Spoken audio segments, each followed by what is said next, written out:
Anoo ganaan deema sichan tarkaanfadha. Hojii koonan boona akkaman qaanfadha. Ofumaa iyyita wayyaa badaraatu yoo man dhaggeeffadhaan iyya maraatu.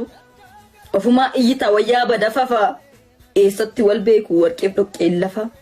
Iyyifatteef raachaa xixiqqoo miti dhimma ishee iyyiti naaf dhimma koo miti. Jaataatus jaatama garaan nama gaabbee tisiisatti dhagaa hin darbatan haabbee. Ofumaa maraattee dooraabee siyyuusti kan waaqayyo kaases eessaa gadi buusti.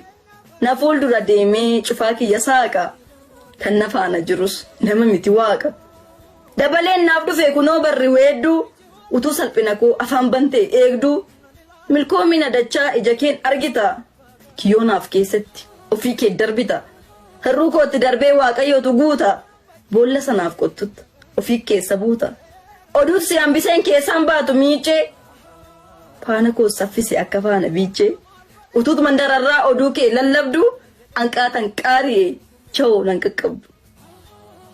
በምኒልክ ወረራ ዘመን በፊንፊኔና አካባቢዋ የሚኖሩ ታላላቅ የኦሮሞ ጎሳዎች ከአካባቢው ተፈናቅለዋል። በዓላቸውና ሴታቸውን እንዲደብቁ ተደርገውም ነበር። ያንን ለረጅም ዘመናት ሲያከብረው የነበረው የኢሬቻ በዓልም እንዳይከበር ተደረገ። ይህንን ስብራት ለመጠገንና ጭቆናን ለመገርሰስ የኦሮሞ ሕዝብ መራር ትግል አድርጓል። ብዙ የኦሮሞ ጀግና ታጋዮችም ዋና ግባቸውን ፊንፊኔ አድርገው እስከ ሕይወት መስዋዕትነት የደረሰ ትግል አደረጉ።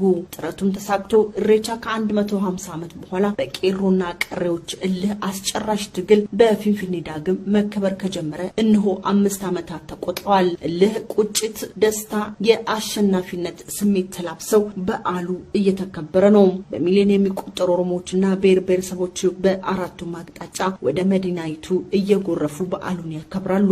በሚኒሊክ ወረራ ከቄው የተሰደደው የቱለማ ህዝብም በተደበላለቀ ስሜት በፌስቲቫሉ ላይ ተካፈለ። ዘንድሮም ለአምስተኛ ጊዜ ኢሬቻ በፊንፊኔ ይከበራል። ባለፉት 4 ዓመታት ፌስቲቫሉ ለከተማይቱ የተለየ ድባብን አጎናጽፏታል። በርካታ ቱሪስቶችም በዓሉን ለመታደም ከተለያዩ የዓለም ሀገራት ወደ ፊንፊኔ እየገቡ ይገኛሉ። ኢሬቻን አስመልክቶ የሚዘጋጁ መድረኮችም ጊዜ ወደ ጊዜ እየጨመሩ መጥተዋል። የከተማዋ ነዋሪዎች ለሚዲያችን በሰጡት አስተያየትም በዓሉን በደማቅ ሁኔታ ለማክበር ሙሉ ዝግጅታቸውን አጠናቀው ቀኑን በመጠባበቅ ላይ እንደሚገኙ ተናገሩ።